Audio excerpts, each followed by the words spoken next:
ഇന്ന് നമുക്ക് മുളകിട്ടൊരു മീൻകറിയുടെ റെസിപ്പി നോക്കാം. ഞാൻ യൂട്യൂബിൽ കണ്ടിട്ട് ഉണ്ടാക്കി തുടങ്ങിയതാണ്. നല്ല ടേസ്റ്റാണ്. സൂത വെക്കുമ്പോഴാണ് ഭയങ്കര ടേസ്റ്റ് ഉണ്ടാവുക. അതിനായിട്ട് നമുക്ക് ആദ്യം തന്നെ ചെറിയുള്ളി, ഇഞ്ചി, വെളുത്തുള്ളി നീളത്തിലരിഞ്ഞത്, തക്കാളി, പിന്നെ ഒരു കഷ്ണം പച്ചമുളക്, ഒരു പച്ചമുളക് നെടുകെ കീറിയതും കൂടിയാണ് വേണ്ടത്.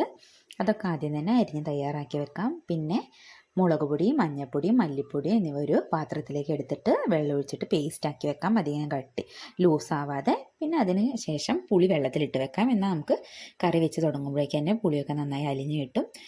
ചട്ടി നമുക്ക് അടുപ്പത്ത് വെക്കാം. ഇന്ന് വിറകടുപ്പിലാണ് ഉണ്ടാക്കുന്നത്. അങ്ങനെ അടുപ്പൊക്കെ നന്നായി കത്തുന്നുണ്ട്. അടുപ്പത്തേക്ക് ചട്ടി വെച്ചിട്ട് ചട്ടിയിൽ വെള്ളമൊക്കെ ഒന്ന് വറ്റിപ്പോവാൻ കാത്തിരിക്കാം. വെള്ളമൊക്കെ നന്നായി വറ്റി കഴിയുമ്പോൾ നമുക്കതിലേക്ക് വെളിച്ചെണ്ണ ഒഴിച്ചു കൊടുക്കാം. ഗ്യാസ് പോലെ നമുക്ക് വിറകിലെ തീ എനിക്ക് അഡ്ജസ്റ്റ് ചെയ്യാൻ കുറച്ച് ബുദ്ധിമുട്ടായിരുന്നേ, അതുകൊണ്ട് ഭയങ്കരമായി അങ്ങ് ചൂടായിപ്പോയി. നമുക്കതിലേക്ക് വെളിച്ചെണ്ണ ഒഴിച്ച ശേഷം നമ്മൾ അരിഞ്ഞു വെച്ചിട്ടുള്ള ഇഞ്ചി, വെളുത്തുള്ളി വെളിച്ചെണ്ണയിലേക്ക് ഇട്ട് കൊടുക്കുക. അതിന് ശേഷം അതൊന്ന് ചെറുതായി വഴണ്ടി കഴിയുമ്പോഴേക്ക് തന്നെ നമുക്ക് അരിഞ്ഞു വെച്ചിട്ടുള്ള ചെറിയുള്ളി അതിലേക്ക് ഇട്ട് കൊടുക്കാം. ഫുള്ളായിട്ട് ചെറിയുള്ളി അതിലേക്ക് ഇട്ട് കൊടുക്കുന്നുണ്ട്. എന്നിട്ട് നന്നായി വഴറ്റി കൊടുക്കണം. ഇത് പുക വരുന്നത് ചട്ടി കുറച്ച് ചൂട് കൂടുതലായി പോയിട്ടാണ്. ഗ്യാസിൽ വെക്കുമ്പോൾ നമുക്ക് തീ അഡ്ജസ്റ്റ് ചെയ്തിട്ട് വെക്കാൻ പറ്റും. നന്നായി ഇത് വഴണ്ടി കഴിയുമ്പോഴേക്ക് നമുക്ക് നെടുകെ കീറി വെച്ചിട്ടുള്ള പച്ചമുളക് ഈ ഉള്ളിയിലേക്ക് ഇട്ട് കൊടുക്കാം. അതും ഒന്ന് നന്നായിട്ട് വാട്ടി കൊടുക്കണം.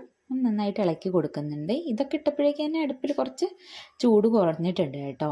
അങ്ങനെ ഇത് നന്നായി ഒന്ന് മിക്സായി ഭയങ്കര ഗോൾഡൻ ബ്രൗൺ ഒന്നും ആവണ്ട, ചെറുതായി ഒന്ന് വഴണ്ട് കഴിയുമ്പോഴേക്ക് തന്നെ നമുക്ക് അരിഞ്ഞ് വെച്ചിട്ടുള്ള തക്കാളി അതിലേക്ക് ഇടാം. എനിക്ക് തക്കാളി കറിയിൽ അത്യാവശ്യം നന്നായി ഉടഞ്ഞിരിക്കുന്നതാണ് ഇഷ്ടം, അതുകൊണ്ടാണ് ഞാൻ ചെറുതാക്കി അരിയുന്നത്. തക്കാളി നന്നായി മിക്സ് ചെയ്യാം. അത് നന്നായി വഴണ്ട് കഴിയുമ്പോഴേക്ക് നമുക്ക് നമ്മുടെ തയ്യാറാക്കി വെച്ചിട്ടുള്ള പൊടികളുടെ മിക്സ് അതിലേക്ക് ഇട്ട് കൊടുക്കാം. അത് ചട്ടിയിലേക്ക് ഇട്ട ശേഷം നന്നായിട്ട് മിക്സ് ചെയ്യണം. നന്നായിട്ട് യോജിപ്പിച്ച് ഇളക്കുക, കരിഞ്ഞു പോവരുത്. നന്നായിട്ട് യോജിപ്പിക്കുക. ഇത് എണ്ണ വേർപെട്ട് വരുന്ന സമയമാണ് പാകം. അങ്ങനെ എണ്ണ വേർപെട്ട് തരാൻ തുടങ്ങുമ്പോഴേക്ക് നമുക്ക് പുളിവെള്ളം ഇതിലേക്ക് ഒഴിച്ചു കൊടുക്കണം. അതിന് വേണ്ടിയിട്ടാണ് നമ്മൾ ആദ്യം പുളി വെള്ളത്തിലിട്ട് വെച്ചത്. ഇത് നന്നായിട്ട് വഴറ്റി കൊടുക്കുക. ഏകദേശം എന്താ ഈ പരിവമൊക്കെ ആവണം, അടി പിടിക്കരുത് കേട്ടോ. അപ്പോഴേക്കും പുളിവെള്ളമൊക്കെ റെഡി ആയിട്ടുണ്ട്. പുളിവെള്ളം നമുക്ക് അത്യാവശ്യത്തിന് വേണ്ട വെള്ളം അതിലേക്ക് അങ്ങോട്ട് ഒഴിച്ചു കൊടുക്കുക. എന്നിട്ട് നന്നായിട്ട് മിക്സ് ചെയ്യുക. ആ മസാല മിക്സും പുളിവെള്ളവും ഒക്കെ ആയിട്ട് നന്നായിട്ട് മിക്സ് ചെയ്ത് കൊടുക്കണം. ഇപ്പം നമുക്ക് അത്യാവശ്യത്തിന് വേണ്ട എത്ര വെള്ളം വേണമെന്ന് നോക്കിയിട്ട് അതൊക്കെ അങ്ങോട്ട് ഒഴിച്ചു കൊടുക്കാം. പിന്നെ നമ്മൾ പ്രധാനപ്പെട്ടൊരു കാര്യം ഇട്ടിട്ടില്ല, ഉപ്പ്. ഈ സമയത്ത് നമുക്ക് ആവശ്യത്തിന് വേണ്ട ഉപ്പ് ഇതിലേക്ക് ഇട്ട് കൊടുക്കാം. നന്നായിട്ട് ടേസ്റ്റൊക്കെ ചെയ്ത് നോക്കാം, ഇട്ട് കൊടുക്കാം. പിന്നെ കുറവാണെങ്കിൽ നമുക്ക് ലാസ്റ്റിലേക്ക് വീണ്ടും ഇട്ട് കൊടുക്കാം. നന്നായിട്ട് മിക്സ് ചെയ്തിട്ട് നമുക്കിത് അടച്ച് വെക്കാം. അടച്ച് വെച്ചിട്ട് തള വരുന്ന വരെ കാത്തു നിൽക്കണം. ഈ മിക്സ് നന്നായിട്ട് തിളച്ച് വരുമ്പോൾ നമുക്ക് കഴുകി വൃത്തിയാക്കി വെച്ചിട്ടുള്ള മീൻ കഷ്ണങ്ങൾ അതിലേക്ക് ഇട്ട് കൊടുക്കാം. ചെറിയ കഷ്ണങ്ങളായിട്ടാണ് മീൻ നുറുക്കിയെടുത്തത്. അതാണ് ഇവിടെ എല്ലാവർക്കും കുറച്ചും കൂടി ഇഷ്ടം. മീനൊക്കെ അതിലേക്ക് ഇട്ട് നന്നായി ഇളക്കി യോജിപ്പിച്ച് പിന്നെ ഒന്ന് വേവിച്ചെടുക്കണം. ഇപ്പം തന്നെ നമ്മുടെ കറിയുടെ 3/4 ഭാഗം പണിയും കഴിഞ്ഞിട്ടുണ്ട്. ഇതിനി നമുക്ക് നന്നായിട്ട് അടച്ച് വെച്ചിട്ട് വേവിക്കാം. ഇപ്പം കറി കുറച്ച് ലൂസായിരിക്കുന്നത് നോക്കണ്ട. ഇത് നന്നായി തിളച്ച് വറ്റി കഴിയുമ്പോൾ നല്ല കുറുകിയ കറിയായിട്ട് വരും കേട്ടോ. അങ്ങനെ നമ്മളിത് അടച്ച് വെച്ച് വേവിക്കുക. ഇതിപ്പം ചെറുതായിട്ടൊക്കെ വെന്തിട്ടുണ്ട്.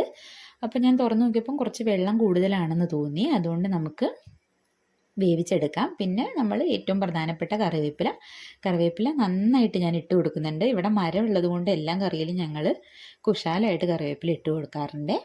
അതാ നല്ല തിളയൊക്കെ വരുന്നുണ്ട്, നല്ല സ്മെല്ലും വരുന്നുണ്ട്. ഇത് ചട്ടിയിലായതുകൊണ്ട് തന്നെ നമ്മൾ അടുപ്പത്തു നിന്ന് എടുത്ത് വെച്ചാലും വീണ്ടും കുറേ നേരം തിളയ്ക്കുന്നുണ്ടാവും. ഞാൻ അടുപ്പത്തു നിന്ന് ഇറക്കി വെച്ചതാണ്, എന്നിട്ടും അത് തിളയ്ക്കുന്നുണ്ട്. നമുക്കിത് മൂടി വെക്കാം. പിന്നെ കുറച്ച് പച്ച വെളിച്ചെണ്ണ വേണമെങ്കിൽ ഒഴിച്ചു കൊടുക്കാം, ഞാൻ ഒഴിച്ചിട്ടില്ല. ഇതാ ഇങ്ങനെയാണ് കറി ഉള്ളത്. നല്ല കട്ടിയായിട്ടുണ്ട്, അടിപൊളി ടേസ്റ്റ് ആയിരുന്നു. എല്ലാവരും ട്രൈ ചെയ്ത് നോക്കാം.